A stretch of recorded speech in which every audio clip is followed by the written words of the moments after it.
Welcome back. This time I'm in the middle of changing from the more like formal and robotic interview type that I had in front of a background to something more casual, hopefully. I'm trying to refrain from reading a lot of pages off the teleprompter, so I'm gonna have a lot more voiceover and screen recordings after this introductory bit. Also, apologies for the peep-pops and other plosives. I'm using a new Shure microphone and I'm still trying to get my way around it. This video is the fourth of the series How to Expose RAWs from Sigma, where I'm going to be talking about ProResRAW. In part 1, I'm going to have a bit of a longer introduction on the import of ProResRAW in Final Cut and the HDR workup. Then I'll talk to you about applying the false colors effect from DaVinci to Sigma footage and what settings you should use for each ISO. In part 2, as per usual, I'm gonna show you test footage for each ISO between 100 and 12,800 in steps of 1 f-stop, which I exposed up to plus 6.5 EV and down to negative 4 EV in steps of approximately 1 f-stop. Then you'll see the same footage, exposure corrected. I've included the negative 3.0 EV level footage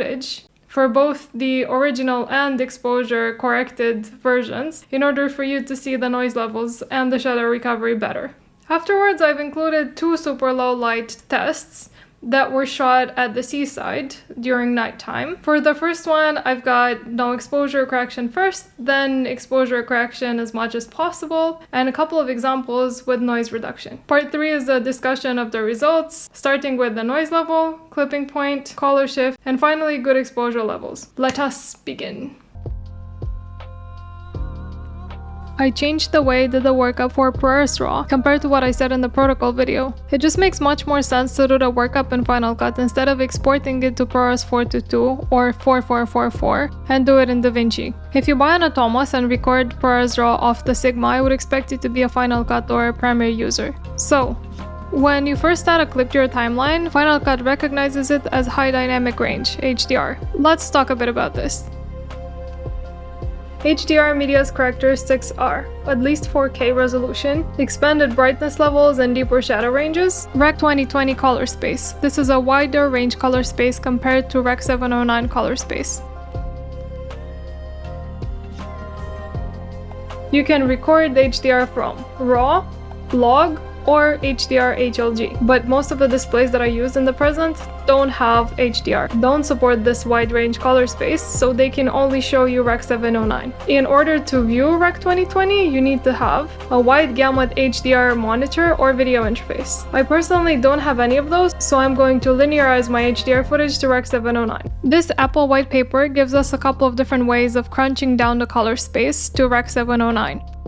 I found the simplest way to do this to be applying the HDR tools, HDR to Rec 709 SDR. So make sure you apply your HDR tools over here because it does make a difference in terms of clipping. Let's see how much of a difference it makes for the clips that are exposed okay. Starting with plus 1.5 EV, you won't see a clipped image when you don't have the HDR tools on, but applying it does make the image more contrasty and dark.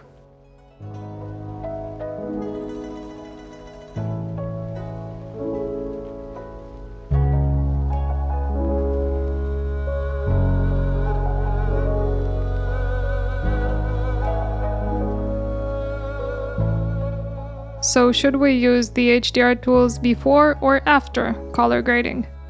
I found this support document from Apple that says that for best results, move the effect so that the HDR tools effect is applied after color correction. Right, so let's look at our clips now. So in the first example, we have the HDR tools applied before, and in this one, we have it applied afterwards. I see a bit of a difference. The one where we have the HDR tools applied after the color wheels is a bit brighter. I don't know if you can see it on YouTube. For the purposes of the video today, I just left it applied before the color wheels. As of January 2023, which is now, Final Cut still doesn't have a false colors app. So what I had to do was export my files from Final Cut and import them in DaVinci Resolve you just go to OpenFX and look for false colors. And then on the right hand side, you're gonna see a menu where you can change your camera model and ISO level.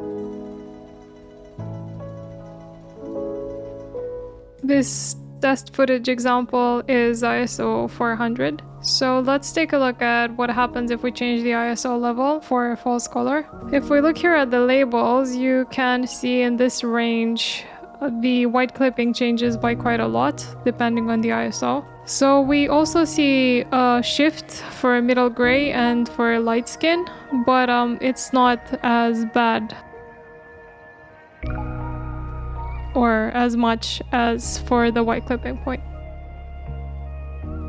So why does the white clipping range change so much depending on the ISO? The answer is to do with the dynamic range of the camera. Now we're gonna look at the Sigma FP's dynamic range chart, which is right here. Let's make this a bit bigger. And the dynamic range charts for Blackmagic Pocket 6K.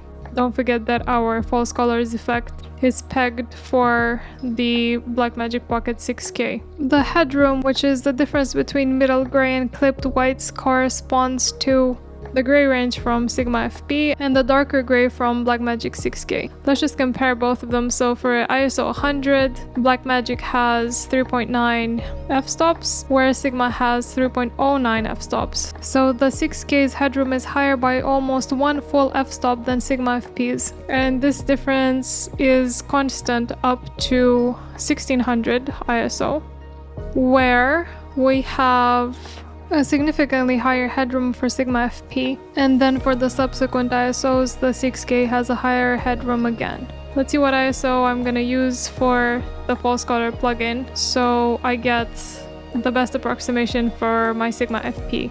I have to mention that I haven't done this work for the previous videos, which is quite bad, but it doesn't mean that my false colors results were invalid. You still get a pretty decent image of what was going on and the exposure levels for each element of the pictures, but hopefully this time you're gonna get an even more accurate picture. So for ISOs 100 and 200, I should use the setting of ISO 100 for the false colors. Then for ISO 400, I should use ISO 200. For 800 and 1600, I should use ISO 400, as well as for ISOs 6400 and upwards. And I'm going to make a change for ISO 3200 and use the ISO 200 setting. In theory, we're all set. Let's take a look at the footage now. So let's look at the ISO 800 example.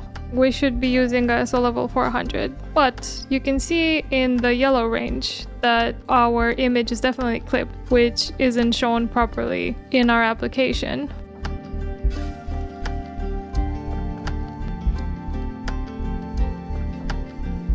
So instead of using 400, I'm going to go down a notch to 320 and voila, this seems to be the proper setting. I'm not really sure why there is this discrepancy between what we saw in the dynamic range charts and the app, but I do assume it's the app rather than the experimental values of the dynamic range.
Determining the noise levels was pretty tricky.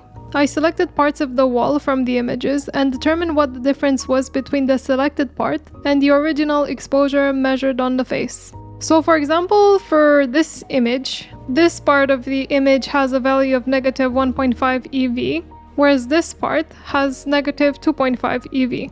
And these values are what's given here as wall exposure.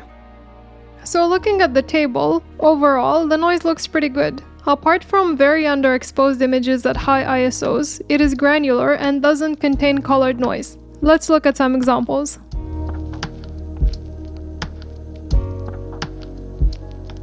I looked at the clips and decided clips with noise level 3.9 and below look very good. Here are some examples of noises in this range, and a bit higher so you can see the difference.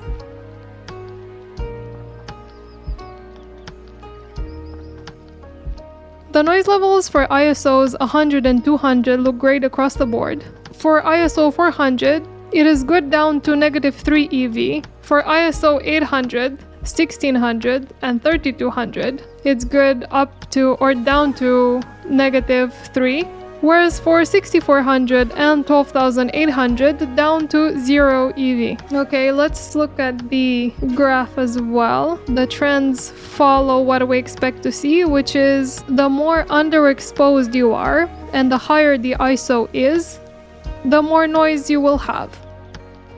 I'm seeing some weird results that start happening somewhere between negative 2 and negative 3 EV. So these guys are odd. This would be for ISOs 800 and upwards.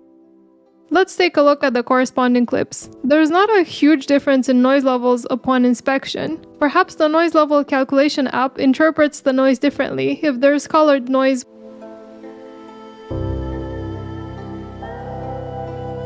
I'm not seeing the general trend of 3200 ISO to be lower than 1600 or 800, which is what I expected since that's what happened for CDNG and B-RAW. This is because 3200 is the second native ISO of this camera. The first one is ISO 100, but since the actual noise level values are relatively small across the board, it's not a big deal.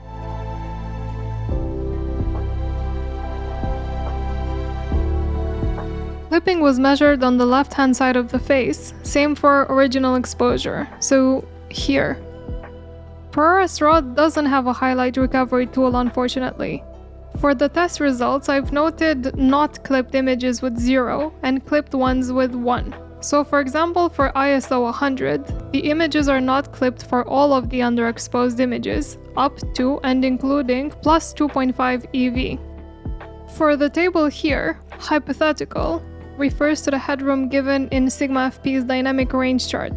Why did I include the super safe column? Let's pull the footage up for a second. If you look here, you can see mostly there are details in the face. However, there are some small areas that are clipped, right? Because some parts will reflect the light a bit more due to texture or angle to the light source. So in this case, I've called this image not clipped, but in reality, it is mostly unclipped. If I want to be very sure I won't have issues with an image like this, I would expose it half a stop lower. So here, I would expose it highest at plus 4 EV. Test results minus hypothetical tells me what the EV difference is between what the dynamic range tells me and what my practical results are. For example, for ISO 100, I have to expose with 0.6 of a stop less than in theory to make sure that the subject's face isn't clipped. I'm most concerned with these ISOs, where I have to expose about 1.5 stops lower, and ISO 3200, where I have to expose about 1 stop lower. ISO 12800 is worse, but I don't think in real life we run the risk of overexposing it. Let's look at the footage. For each ISO, I'm showing you the image with last clipped EV firstly, and then secondly, the first not clipped EV.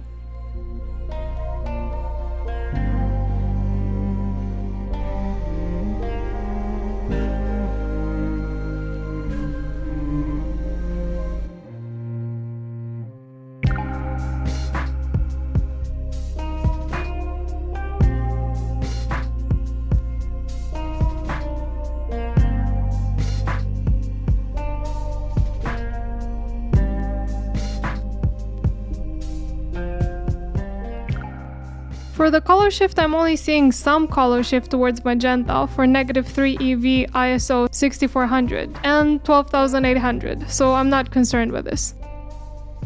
The highest exposure value is given by the clipping point. I chose the super save value here. And the lowest exposure value is given by the noise level. I chose the EVs that have a maximum noise level of 3.9. Just a reminder here, the exposure value that gave the noise was the wall exposure, not the original exposure, i.e. face exposure. I explained this for the noise level calculations. So here we have a face exposure or an original exposure of 0 EV. So the exposure here is about -2 EV, whereas for this bit here, about -3 EV. Thus, this column tells us what the minimum exposure level should be for the darkest object in the frame in order for the image to look good, not have a lot of noise. For example, for ISO 400, the darkest object of the frame must have an exposure value of -3.0 or above. -2.0, -1.0, etc. I have a note here for ISO 100 and 200. The lowest EV I measured in these tests is -4.0, but for these two ISOs, the noise levels that correspond to this EV are low, so I reckon you could probably underexpose the image by an extra stop. Finally, let's take a look at the footage corresponding to these values. For the underexposed clips, you'll see the ones with an overall or average acceptable noise level, since because of the way I lit this scene, I have a big range between the face exposure and the darkest object.